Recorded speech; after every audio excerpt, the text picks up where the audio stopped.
Minister Salman Saddu साहब, फैसला महफूज कर लिया गया, आपकी बात आखिरकार सुनी गई, क्या कहेंगे? देखिए, ये आज ज़मानत के ऊपर तो आज कोई दलाइल, इस वक्त मैं ये नहीं कहूँगा कि ज़मानत पे हमने अपने मुकम्मल दलाइल लिए या अदालत ने सुने। अभी तो बात कहीं पीछे ही रुकी हुई है और फंसी हुई है और काफ़ी दिनों से रुकी फंसी हुई है। और जो वो रुकी हुई है, सरकार हर दफ़ा कोई तारीख लेने का हरबा इस्तेमाल करती है। आज उन्होंने आज ये हरबा इस्तेमाल करने की कोशिश की है जिस पर फैसला महफूज है कि जो पोलीग्राफी टेस्ट और फोरेंसिक की टीम थी वो अडयाला जेल गई और अडयाला जेल में सुपरिटेंडेंट ने इमरान खान साहब से मुलाकात नहीं करवाई, जो कि बड़ी अजीब बात है। ऐसा नहीं हुआ। वो टीम जो है वो अंदर आई, उन्होंने कहा आपका जो जवाब है आप वो लिख कर दे दें। इमरान खान साहब 1.5-2 घंटे इंतज़ार करते रहे और उसके बाद उन्होंने 3 वजूहात बताई कि मैं इन टेस्टों को क्यों इनकार करता हूँ। उनका आपका मौक़िफ़ साजिश का 3 गवाहों पे मुश्तमिल था। आज 2-2.5 साल के बाद जब इतना कुछ ब्रिज के नीचे से, जिसे कहते हैं ना, much water has passed under the bridge, आज इस बिलेटेड स्टेज पर 2-2.5 सालों के बाद इन टेस्टों का कोई जवाब नहीं बनता। पॉलीग्राफी टेस्ट की कोई एविडेंशियली वैल्यू भी नहीं होती और उसको बदनीयती से सरकार लेना चाह रही है उन टेस्टों को। सो मेनली ATC कोर्ट ने दोबारा ये हुक्म दिया है कि मुनासिब ये है कि रूबरू तफ्तीशी जो है वो मिल ले इमरान खान साहब से और इमरान खान साहब उसे शायद तफ्तीशी उनको कायल कर ले कि वो ये टेस्ट दें। तब तक जज साहब ने 9 जून तक, शॉकिंग बात ये है कि अगर जज साहब की हुक्म अदूली हुई और सुपरिटेंडेंट जेल ने उनको नहीं मिलवाया फोरेंसिक्स की टीम को, तो जज साहब को बड़ा स्ट्रिक्ट एक्शन लेना चाहिए था जेल सुपरिटेंडेंट के खिलाफ, ना कि ये कि 9 जून तक आप दोबारा वहाँ चले जाएं और 9 जून तक। सो मकसद सिर्फ एक ही है। इन्हीं जज साहब का पहले remand order with full force Islamabad high court dismiss कर चुकी है। आज जज साहब ने पूछा कि क्या इमरान खान साहब के इनकार से क्या असरात नहीं आपके इस मुकदमे पे या ज़मानत की एप्लीकेशन पर होंगे, जिसके जवाब में हमने कहा कि हरगिज़ नहीं। उसकी वजह ये है कि लाहौर हाई कोर्ट ऑलरेडी उन बयानों को सुन चुकी है और उन बयानों को मुफस्सल एक्सटेंसिव हियरिंग के बाद उन्होंने ये ऑब्ज़र्व किया है कि इसमें इमरान खान साहब रूल ऑफ लॉ की बात कर रहे हैं, इंडिपेंडेंस ऑफ जुडिशरी की बात कर रहे हैं।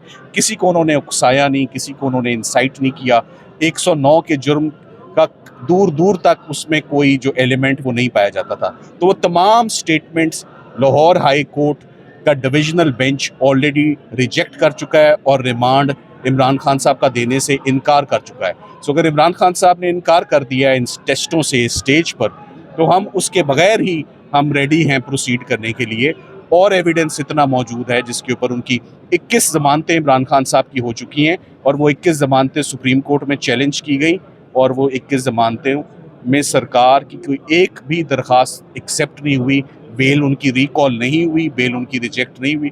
हम उम्मीद करते हैं कि लाहौर हाई कोर्ट इमरान खान साहब के आखिरी 8 मुकदमा जो हैं, आखिरी 8 मुकदमात ये सुन ले और कोई फैसला दे दे। ये बताइएगा कि अगर कोई मुल्ज़िम इनकार कर दे कि मैंने अपना टेस्ट नहीं करवाना, तो फिर उस पर कानून क्या कहता है? क्या वो कार्रवाई वहाँ पर रुक जाएगी या आगे बढ़ेगी? इस पे आप ना ओपिनियन लेना है तो कुछ और लोगों से आप ओपिनियन लें, मेरे से ओपिनियन ना लें।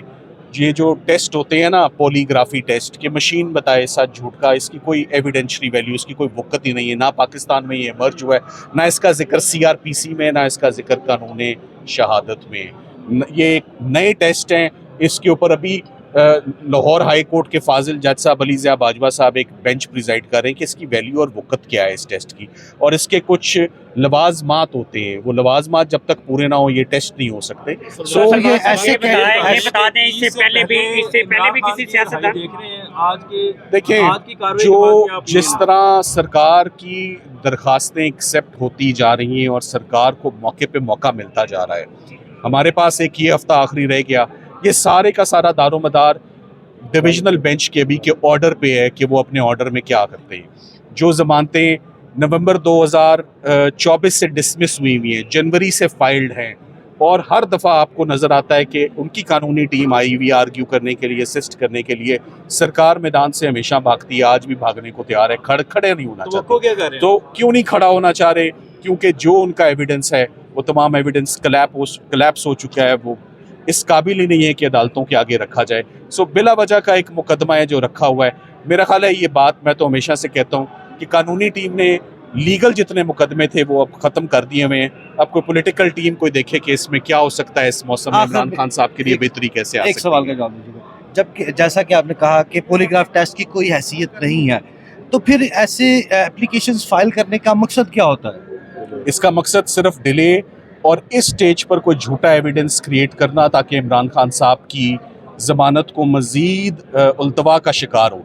जबकि हमने आज कहा कि आप उस एविडेंस को प्लीज़ कंसिडर करें, देखें, और अगर आपको उसमें अंदर कोई ऐसा मवाद नज़र आता है और मिलता है तो आप उसको ज़रूर रीड करें अगेंस्ट माय क्लाइंट। सो हमारी तरफ से तो बड़ी खुली बात है कि वो एविडेंस इस काबिल ही नहीं है। ये मैं नहीं कह रहा, लाहौर हाई कोर्ट के 2 फाजिल जजेस ऑलरेडी ऑब्जर्वेशन दे चुके हैं। Thank you very much.